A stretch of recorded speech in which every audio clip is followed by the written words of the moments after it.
My name is Juan Obregon. I'm of counsel here at Holland & Hart in the Labor and Employment Group. I've been in practice for about 10 years, 7 of which are in the labor and employment space. My practice is a little bit unique in the sense that it's about 50% labor, traditional labor, and then 50% general employment. And when I say labor, that's like union matters and things like that. I was lucky enough to get the last slot right before lunch, so I'm going to try to make this as painless as possible. But as you can see, we're going to go over the recent changes in the laws in terms of hiring, hiring legislation. And one thing to keep in mind, like any time we have new laws or amendments, even before they're implemented, we obviously don't have much case law to go off of, and certainly we don't have any infos or regulations help us interpret the statute. So really, we're going off of the statute itself, and so we can try to anticipate what we think will be the issues on a going basis. But as I'll mention at the end of the presentation, I do recommend that if you sign up for our notices, we sometimes will do client updates and things like that. As soon as the Department of Labor issues notices on these things, we'll try to get them out so folks can use those things to kind of understand what the Department of Labor is going to do in terms of implementing these new laws. So in terms of an agenda, as I said, it's hiring legislation. So we're going to first go over the Equal Pay for Equal Work Act and recent amendments. Then we're going to do the Job Application Fairness Act, and then end with some key takeaways. Of course, if you have some questions along the way, please don't hesitate to interrupt. So starting with the Equal Pay for Equal Work Act, the key changes, it expands job posting requirements, that's the first one, and 2, imposes new hire disclosure requirements, and that's effective January 1st of 2024. Just a bit of a refresher, Part 1, which we're not covering today, of the Equal Pay for Equal Work Act, prohibits wage discrimination on the basis of sex, bans employers about asking applicants on their salary history, and prohibits retaliation for engaging in protected activity under the statute. Part 2, which is what we're going over today, implements the equal pay transparency rules and addresses pay transparency and job posting requirements. For the most part, most of the changes under SB 23105 is under Part 2, with the exception of some clarifying definitions that we'll get into in just a bit.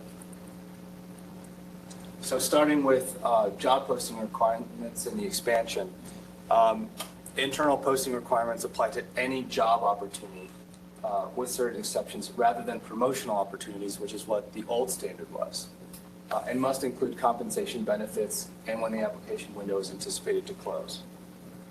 I think the purpose for this change is to eliminate any arguments that certain postings are not required because the opportunity is not a promotion. Right, there was a little bit of a gray area in terms of, well, is this a promotion? Is this a promotional opportunity? And that caused quite a bit of confusion at first. And that's why, as I mentioned before, the CDLE will issue info notices. And that's what they did for promotional opportunities. So before the amendment, the law said, an employer shall make reasonable efforts to announce, post, or otherwise make known all opportunities for promotion to all current employees on the same calendar day and prior to making a promotion decision. And so with that in mind, they came out with Info 9 that kind of, provides a little bit of a chart, right, under what situations would qualify as a promotion. And just as we were all kind of getting used to understanding the promotional opportunity designation, they switched it, right? Thank you. So this is the new version with the edits involved. An employer shall make reasonable efforts to announce, post, or otherwise make known. And you can see they scratched out all promotion or opportunities for promotion. And now it says each job opportunity to all employees on the same calendar day and prior to making the selection decision. So we're going to pick that apart a bit. Right? I mentioned now, it's not job promotion opportunities, it's just job opportunities. And It's each job opportunity to all employees. It does define job opportunities as a current or anticipated vacancy for which the employer is considering a candidate or candidates, or interviewing a candidate or candidates, or that the employer externally posts, right? So as you can imagine, right, this drastically expands the reach of this statute, right? Because, arguably, when a vacancy comes up, people are wondering, well, it says all employees. So does that mean an entry-level position, I now have to post it and let the CEO know that, hey, if you want this entry-level position, it's available, right? Unlikely that that's what they intended. All right. A lot of times, as one of my colleagues mentioned, we don't, certainly we're not questioning the intent and the fact that it's good, it's a good intent, and they're trying to enlist, in this case, be more transparent about what people are getting paid and promotional opportunities and things like that. But the problem is when you make a statute this vague or this ambiguous or this unclear, then it just leads to a lot of problems. So vacancy, as you can imagine, means an open position, whether as a result of a newly created position or a vacated position. Okay. Job opportunities. This is actually a really big issue because it does not include changes in an individual's position, title, or pay due to career progression or career development. And we're going to get into that in just a bit. But those are really big carve-outs that, as of right now, we really don't, other than the definitions in the statute, we really don't know what that means. But the way it's written right now seems to kind of cut against the original intent of the statute.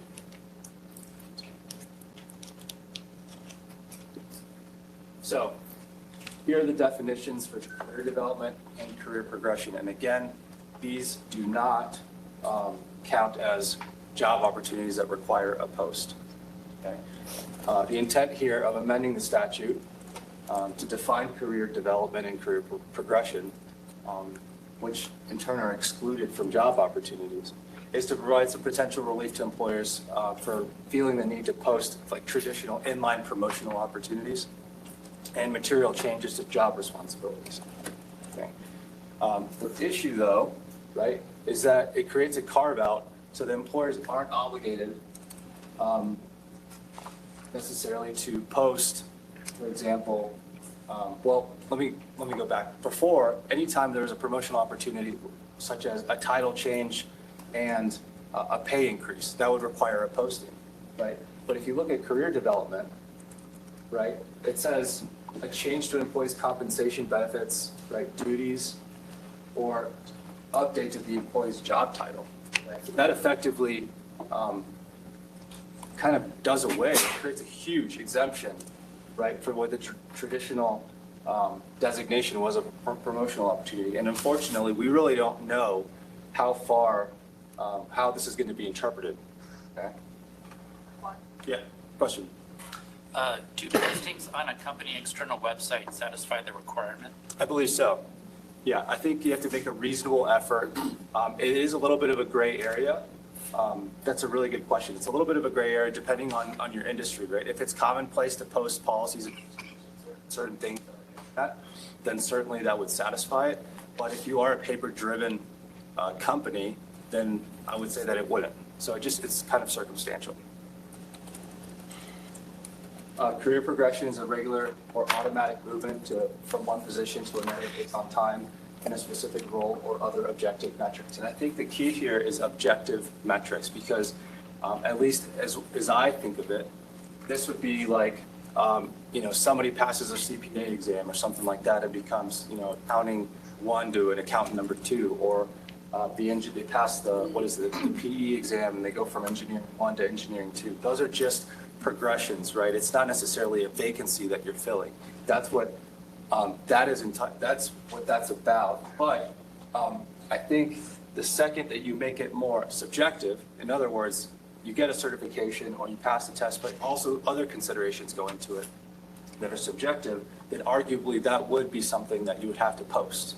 Right. That's the distinction. I would probably add too, the career progression, the objective metric is going to be really helpful for employers when you have a role in which someone is immediately going to be elevated from like a level 1 to a level 2 after a set amount of time.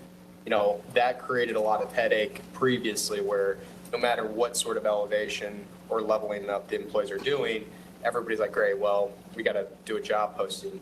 With this career progression, if we have those timelines in place for promotions, whether it's career progression or falls under career development, we're no longer going to be needing to do the job posting to all employees to essentially say, hey, someone's got promoted because, as you know, they've been here for a year, 2 years, whatever the case. So these are two really big developments, I think, in this space.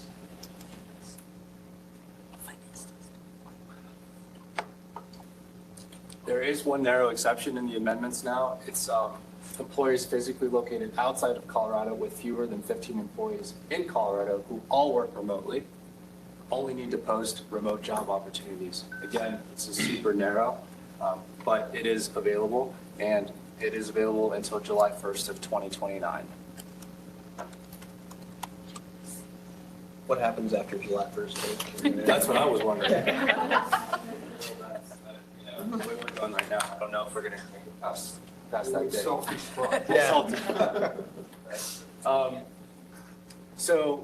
overall, I think the analysis is quite similar in the sense that you have to ask yourself, are we considering external applicants, internal applicants, or both for this position? And if it's both, right, then you have to include the job title, procedures for applying to the position, compensation, benefits, and the date that the application window is going to close.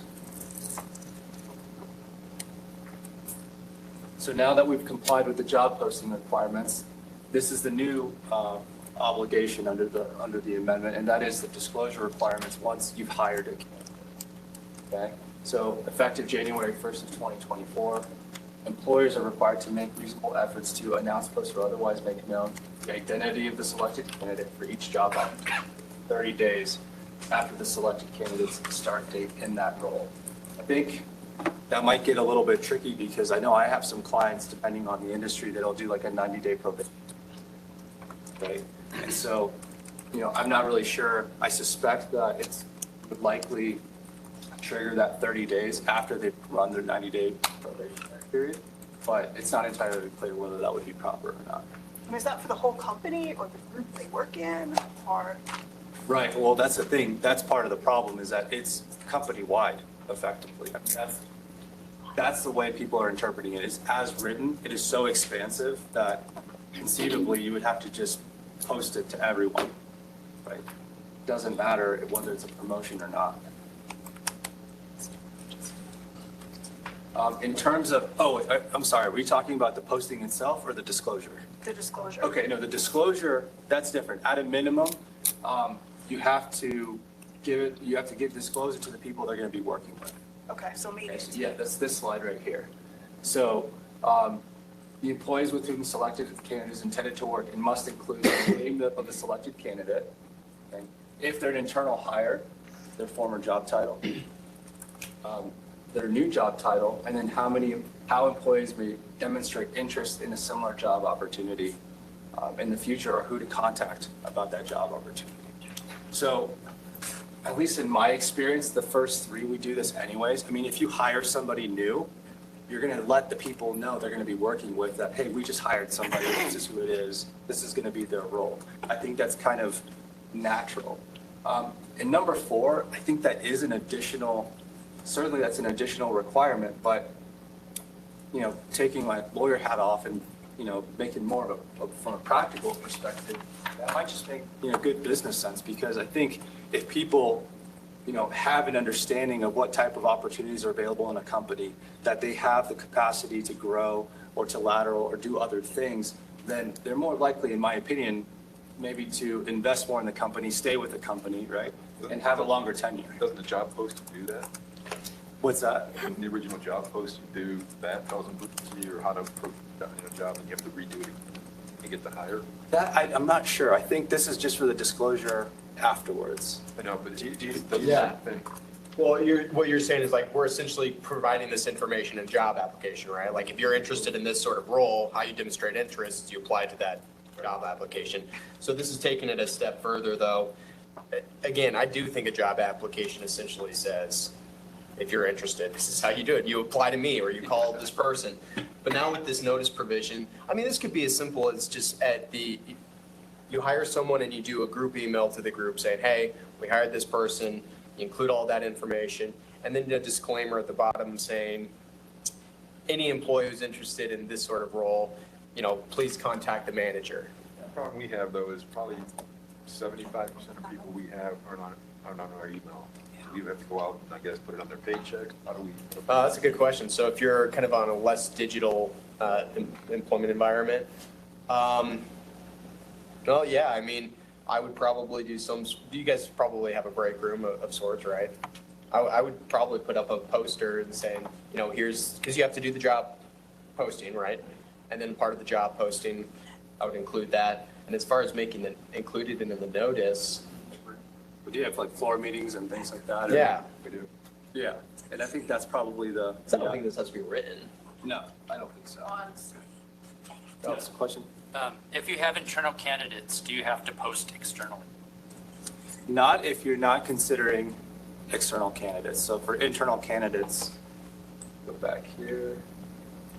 You still have to provide the job title, procedures for applying to the position, comp, et cetera, but not for, but if it's internal, you just provide that. I would say too, under the current guidance, you're not required to have an external job post, No. right? I mean, the goal here is if you're making your current employees known of the opportunities internally, that doesn't go so far to say is if there's an opportunity, we need to have a LinkedIn post or put it on Indeed. So no, external job postings aren't required. If you're only considering, Well, yeah, I mean, Right. but otherwise, if you're considering external candidates, how else would you go about it too? right. What if you have outside of the state of Colorado present? You have to advertise those openings too in Colorado? I think, well, that's Yeah. part of the issue is that there's no geographic scope in the new amendment. And so folks are saying, well, if technically the job could be done from Colorado, do you have to do it company-wide? Maybe if somebody, David and I were talking about this last night, if somebody's in London, right, but it's a remote job or it could be done, or they may be interested in moving to Colorado, does that mean that we have to post it where they can apply for the job? I mean, as is written, yeah. Yeah, I'd say so. I'd say the most conservative approach, as it's written, where it says all employees make known to all employees, you include even those outside of Colorado. And I think Until we the- get more guidance. Right, well, and as we probably will, I think, get more guidance in the fall. It goes in. I understand what you just said earlier. If I'm looking at internal candidates and then somebody has a referral, comes into the game process, then I have to post it externally now because now I'm considering an external candidate. I would say yes. Okay, Yeah. it may change because It may change, right. now so we have to go back and then repost it. Right, even though we didn't do it originally because it was. Right, but so you have to follow it at the time of what you're really considering. So at the time you're making the decision, if you're only considering internal posts or an internal candidate, then you just follow that designation. But if that changes, then you go back and then you do the external post. So what are the record keeping, how do you prove that you did all this? Well, the first part of the statute, part one, it is tied to the discrimination, the wage discrimination claim, but they just did amend it from 3 years to 6 years. So that's something, the record-keeping portion of this has been expanded to keep records for about 6 years. Yeah.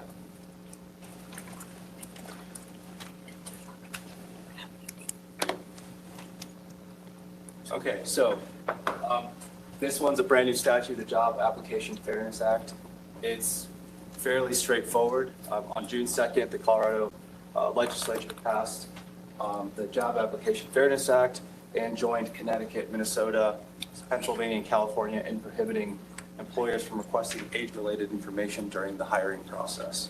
Okay, so for some context, I think the purpose of this legislation is likely to curb or reduce the amount of age discrimination in the hiring process at the outset, right?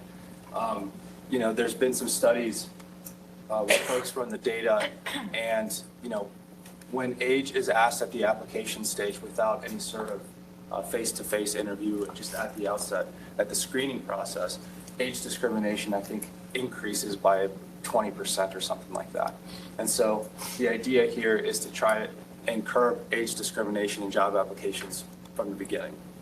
So the key components, we're going to go over the requirements, exceptions, enforcement and penalties.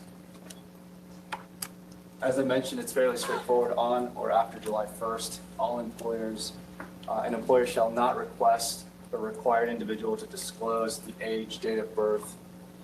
This is a little bit tricky. Date of attendance at an educational institution or date of graduation on an initial employment application. As I mentioned, this is probably more for the screening process because certainly once somebody gets beyond the initial screening process and comes in for an interview, employers aren't going to ask for someone's age, right? That's just, asking for trouble. And it's sometimes when it's face-to-face, it's readily apparent. So this is absolutely just at the initial employment application. Again, just to kind of curb the initial screening Sorry to process. throw a curve at you. What's that? So a lot of people now attach resumes. Right. The age is right there. Right, so I'm going to address it. So the way that works is you just can't ask it. If they disclose it, that's not on you. Okay. Right, exactly.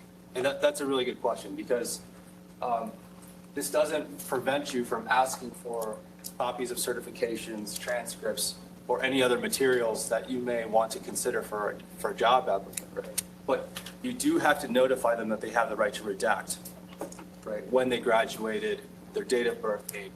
If they decide to do that, that's up to them, right? But you satisfy your obligation by notifying them. Notify. Right, exactly. Right. Certain positions obviously require someone of a certain age. In the service industry, to serve alcohol, you have to be older than 18, right? So there are exceptions depending on what the job requires under federal law or state law. But the difference is that really you can only get a verification. You can just have them verify, hey, you're old enough to apply for this job. You can't go beyond that and ask for how old are you, when were you born, when did you graduate? Do you have a question? What about background checks? So is that after this? Because we get copies of driver's license, those kind of things, when we're doing pre-employment background checks and they fill out date of birth at that point Yeah. in order to be able to do all their background information. I tried to find some information on that because I had the same question and could not find anything. Does y'all go into that? In background checks? Well, Because it seems to be in conflict. well, this is about the initial application, so you can't run a background check on the initial application anyway, so it seems to be, right, that conforms. Those items can't be done until post-offer, right? Right, you have to make an offer. That's right, contingent on- yeah. And this, again, so if this only applies to the initial application, you can make some degree of this inquiry after an offer is made. Right. And that would also align with the background check procedure as well. Okay. One of the, actually probably a win for employers in this context, I would say, is the fact that they didn't put a private right of action in this statute. Lately with the legislature, it feels like employers have been on the losing end. With every new statute that's coming out, there's always a private right of action, but this does still allow for penalties, the statutory penalties. And a person can still file a complaint with the CDLE within 12 months of the act, but the penalties in this statute are very specific. Right? The first violation is just a warning and an order requiring compliance within 15 days. The second violation is ordering compliance within 15 days and a $1,000 penalty, not to exceed $1,000. And then the third violation or subsequent violation is an order requiring compliance within 15 days and a civil penalty not to exceed $500. They do provide a bit of an exception. You're not subject to penalties unless the employer failed to comply with the order requiring compliance within 15 business days, or you complied with the order requiring compliance within that deadline, but then committed a violation of the section 15 days after the issuance of the order. So basically, if you ignore the order or don't do it on time, then you could be subject to a penalty, but otherwise, if you comply, then you're in the clear. Another thing to keep in mind is that each distinct job posting is a violation under this section, but not each instance somebody responds to it, right? So that would be a drastic difference, right? If you have one post that violates the statute and 1,000 people respond to it, you're not getting penalized times 1,000. It's just for that one post. So, key takeaways, as I mentioned, it's a little bit unclear, where the legislature or where the CDLE is going to go in terms of what job opportunity needs, what satisfies career development and career progression, but you'll certainly want to reassess your job posting procedures and your application templates, right?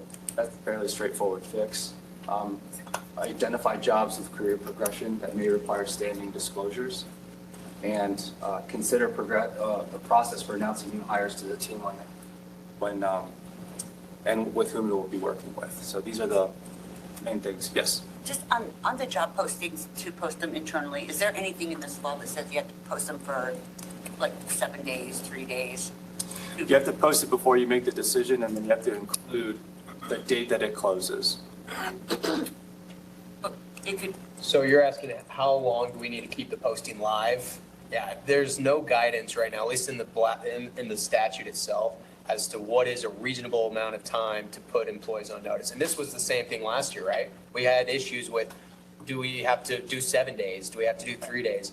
What is going to be reasonable? And so I did this presentation last year and I got this great question. Someone had said, well, I read in one of the rules and regs that it has to be 14 days or something. And I was like, I had not read that. I'm sorry, but these, the info notices and the regulations are being updated so frequently that, so last year I think it would, or I could probably just check right now. The last one was June of 2022. Yeah. Yeah.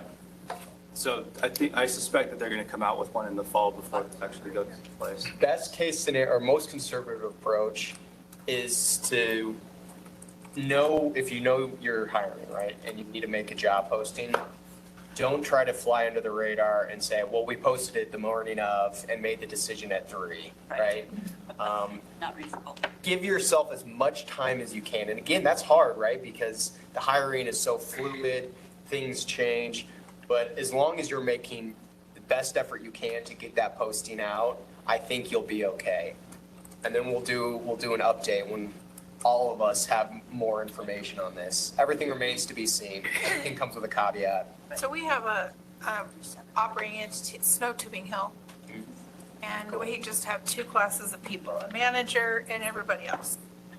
And they're constantly hiring because it's a revolving door, frankly, transient society. Can you just leave the same posting up? I mean, if you're constantly hiring, I don't see why not. I think as so. long as you put the decision date is like the end of the season or something. That's the only, I think that would be probably This the was only. addressed. What's that? This was addressed in the current info. Okay. I have to take another look, but my I can look it up. In But I- Info 9? Info 9, yeah. Yeah. I think you can have a standing job posting if you're hiring on this, It's the same, Consistent it's the same basis. duties, the same pay, the same right. scheduling kind of thing. You know I what think I'm you saying? can. I'd have to look back at it, but I think you can. Yeah. I don't know if you I had- have a question. Yeah. So my turnover rate is pretty high. So we always have the job posting open. So that helps me to build the pool of candidates in case somebody gets terminated tomorrow or resign or whatever happens. So I go in and I reach out to the candidates that I've already selected or applied for the position. So not necessarily I can put the end date of the job posting. Right. It just helps me to fill the position quicker. Is this okay for me to continue having the job posting just open-ended? An open-ended job question. That's really true. Or could you do it like once a month, that this one expires at the end? Right, And first then and the the It's next like I give a one recurring one. I expires mean, next I month. think that would be the most conservative approach, is to have a recurring one, because it does, the statute does say that you have to put an end date when the position.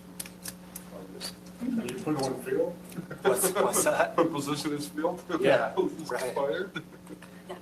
Sorry, so you would have to, you want to close that requisition and open a new one, or can you just be willing to change the date that is listed in the post, but keep Yeah, I it mean, under what- the same requisition? No, I think as long as you change the date where Yeah. it makes it an accurate job posting, I think it's fine. Anybody have any questions? Well, I tried to keep it as reasonable as I could on the time, so we certainly appreciate everyone coming out. Keep an eye out for our notifications, because as the Department of Labor starts punching out these info notices, and we'll put them out, our client updates, and I think that'll be important and will help certainly kind of clarify some of the unknowns in these statutes. I promised Misty I would mention that you can get your parking validated at the front. So if you want to do that before you leave, certainly do that. And if you have any more questions, don't hesitate to let us know.